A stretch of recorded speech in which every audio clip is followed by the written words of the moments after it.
আমাদের দেশসহ এশিয়ার বিভিন্ন দেশে গর্ভবতী মহিলাদেরকে প্রচুর পরিমাণে মানসিক চাপ দেওয়া হয়ে থাকে, যার কারণে এই দেশীয় বাচ্চাদের সমস্যা অনেক বেশি।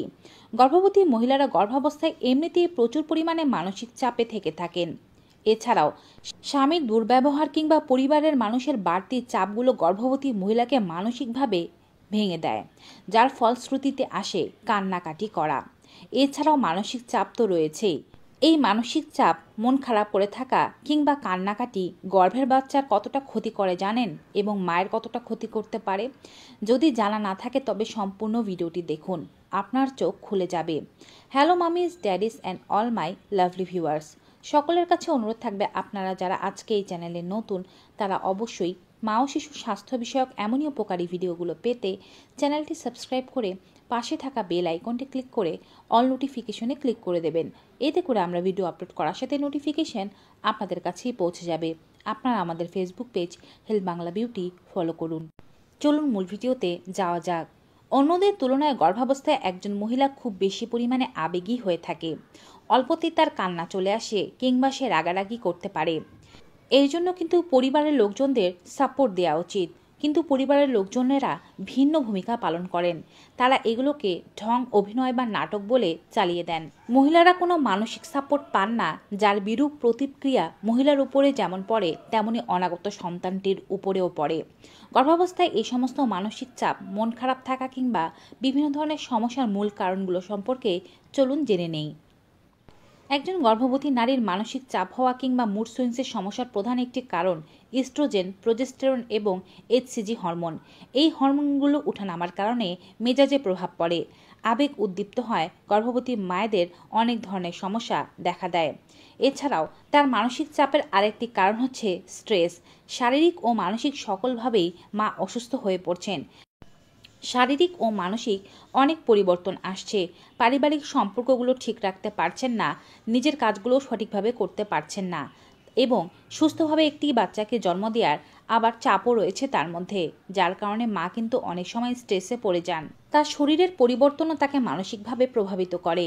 গর্ভাবস্থায় পেট বড় হতে থাকে, শরীরের বিভিন্ন অঙ্গ প্রত্যঙ্গগুলো বড় হতে থাকে, যার ফলে স্ট্রেচ মার্ক বা প্রসারণ চিহ্ন দেখা দিতে থাকে, যা মায়ের সৌন্দর্যকে নষ্ট করে দিতে পারে। এগুলো তার অস্বস্তির কারণ। এছাড়াও সে ফিট না, দেখতে কিছুটা খারাপ লাগছে, ঠিকমতো ঘুমাতে পারছেন না, ওজন বৃদ্ধি হয়ে যাচ্ছে, হেঁটে চলে শান্তি পাচ্ছেন না, যার কারণে তার মানসিক চাপ হচ্ছে। কাপড়গুলো ঠিকভাবে না হওয়াও তার মানসিক চাপের একটি কারণ। এই সময় আপনি আগের যে কাপড়গুলো পরিধান করছিলেন তা তার বেশ পরিমাণে ছোট ও টাইট হচ্ছে, কোনো কাপড়ই খুঁজে পাচ্ছেন না, কোনো ইভেন্টে যেতে পারছেন না, ব্রেস্টের আকারও বড় হয়ে যাচ্ছে। এগুলো তাকে মানসিকভাবে খুব প্রভাবিত করে। আবেগপূর্ণ কোনো জিনিস দেখলেও বা আবেগপূর্ণ কোনো কথাতেও মায়েরা হঠাৎ করে আবেগী হয়ে পড়েন। গর্ভাবস্থায় স্বামীর সাথেও সম্পর্ক অনেকের খারাপ হয়ে যায়। এ সময় অনেক মহিলারাই মনে করেন স্বামী তাদেরকে বুঝি আর আগের মতো ভালোবাসে না।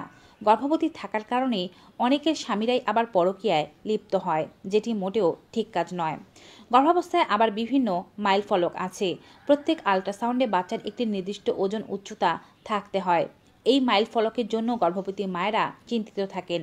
বাচ্চা পেটের মধ্যে সঠিকভাবে বড় হচ্ছে কিনা তা জানার জন্য তারা খুব আগ্রহী থাকেন। এর কারণে তাদের প্রেশার বাড়ে, মানসিক চাপ বাড়ে। প্রসবের তারিখ যত আসতে থাকে গর্ভবতী মহিলারা ততটাই বেশি উত্তেজিত হতে থাকেন, অধৈর্য হয়ে যান, অনেকের মধ্যে ক্লান্তি ও হতাশা দেখা যায়। এই সমস্ত কারণগুলো অনেক পরিবারই মেনে নিতে পারেন না। একজন মায়ের যে এই ধরনের শারীরিক সমস্যা হতে পারে তা তারা বোঝেনি না। স্বামীসহ পরিবারের লোকজনেরা বলে থাকেন এগুলো সব অভিনয়। পরিবারের অনেকে নিজের সাথে তুলনা দেন, তারাও সন্তান জন্ম দিয়েছেন এমন কথা বলেন, যা গর্ভবতী মাকে খুবই বেশি প্রভাবিত করে। মা যখন মানসিক স্ট্রেসে থাকে তখন তার বাচ্চার বিভিন্ন ধরনের ক্ষতি হয়। এছাড়াও পারিবারিক বিভিন্ন সমস্যার কারণে মা কান্নাকাটি করলে এটি বাচ্চার জন্য খুবই ক্ষতিকারক। মা দীর্ঘস্থায়ী উদ্বেগ এবং স্ট্রেসযুক্ত থাকলে তার শরীরে কর্টিসল নামক এক ধরনের হরমোন তৈরি হয়। এই হরমোন আপনার শিশুর সাথে প্লাসেন্টার মাধ্যমে চলে যায়। দীর্ঘমেয়াদী যখন এই মা এমন ধরনের সমস্যায় ভুগতে থাকেন, তখন অতিরিক্ত কর্টিসল হরমোনের কারণে বাচ্চাটাও খিটখিটে মেজাজের হয়। পরবর্তী জীবনে এই বাচ্চাকে প্রচুর পরিমাণে সাফার করতে হয়। দেখা গিয়েছে যে সমস্ত মায়েরা হতাশাগ্রস্ত ছিলেন, পরবর্তী জীবনে সেই সমস্ত মায়েদের শিশুদের মানসিক স্বাস্থ্য ভালো ছিল না, অবস্থার উন্নতি ছিল না, তাদের মধ্যে কনফিডেন্টের খুব অভাব ছিল, জীবনে কোনো ভালো কাজ বেশিরভাগ শিশুরাই করতে পারেনি। যে সমস্ত মায়েরা অতিরিক্ত পরিমাণে অনুশোচনায় ভুগে থাকেন, তাদের শিশুরা ছোট কাল থেকে মানসিক বিভিন্ন ধরনের সমস্যায় ভোগে। ঠিকমতো কথা না বলতে পারা, হাঁটতে চলতে না পারা, অটিস্টিক হওয়া এই সমস্ত শিশুদের মধ্যে খুবই কমন লক্ষণ। গর্ভবতী মায়ের যদি অতিরিক্ত টেনশনের কারণে বা মন খারাপ থাকার কারণে ও কান্নাকাটি করার কারণে কর্টিসল হরমোন শরীরের ভেতর দিয়ে প্রবেশ করে শিশুর মধ্যে, তবে শিশুর মস্তিষ্কে বিকাশে বাধাগ্রস্ততা আসে। মা বিষণ্ণতায় ভুগলে পরবর্তী সময়ে সন্তান জন্মদানের সময় ওই সন্তানের ঘুমের ব্যাঘাত ঘটে, সন্তান রাতে ভালোভাবে ঘুমাতে পারে না। বিষণ্ণতায় ভোগার কারণে বা কান্নাকাটি করার কারণে অধিকাংশ মায়েরা নিজের যত্ন নিতে পারেন না, পুষ্টিকর খাবার গ্রহণ করেন না, ঠিকমতো ঘুমাতে পারেন না, প্রিন্যাটাল চেকআপগুলো তারা করাতে পারেন না, যার ফলেও শিশুর বৃদ্ধিতে বাধাগ্রস্ততা আসে। বিষণ্ণতায় যে সমস্ত মায়েরা ভুগে থাকেন, পরবর্তী জীবনে তাদের শিশুরা কম পরিমাণে প্রাণচঞ্চল হয়, তারা অন্যদের সাথে সঠিকভাবে ভাব বিনিময় করতে পারে না। এই সমস্ত বাচ্চাদের ওজন অনেক কম হয়, প্রিমেচিওর ডেলিভারি হয়ে যাওয়ার সম্ভাবনা এই সমস্ত বাচ্চাদের মধ্যে খুবই বেশি। মায়ের সাইকোলজিক্যাল এই ধরনের প্রবলেমগুলো বাচ্চাকে সাইকোলজিক্যালি ক্ষতিগ্রস্ত করতে পারে। মা যদি নিজের ঠিকভাবে যত্ন না নেন, তবে বাচ্চাকে সঠিকভাবে জন্ম দেওয়া কোনোভাবেই সম্ভব নয়। আরও একটি বিশেষ কারণ রয়েছে।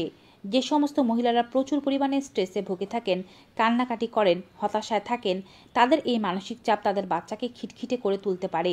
তাদের বাচ্চা পরবর্তী জীবনে স্কিজোফ্রেনিয়া নামক এক ধরনের কঠিন মানসিক রোগে আক্রান্ত হতে পারে, যা তার জীবনকে পরিপূর্ণভাবে ধ্বংস করে দিতে পারে।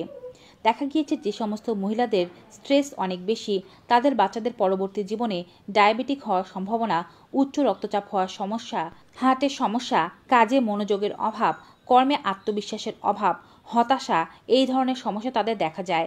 আর স্কিজোফ্রেনিয়া তো আছেই। আপনি নিশ্চয়ই চাবেন না আপনার বাচ্চা অসুস্থ হয়ে পৃথিবীতে আসুক। তাই যদি একজন মাকে সুস্থ রাখা যায়, তবেই কিন্তু একটি সুস্থ বাচ্চা পাওয়া যায়। মাকে মানসিক বিভিন্নভাবে চাপ দিয়ে কোনোভাবেই সুস্থ সন্তান আশা করা যাবে না।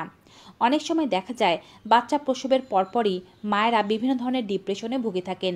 এগুলোকে পোস্টপার্টাম ডিপ্রেশন বলা হয়ে থাকে। এই ডিপ্রেশনকেও অনেকেই অভিনয় মনে করে থাকেন। এ থেকে কিন্তু অনেক মায়েরাই সন্তানকে দেখতে পারেন না, সন্তানকে মেরে ফেলার মতো প্রবণতা তাদের মধ্যে জাগে।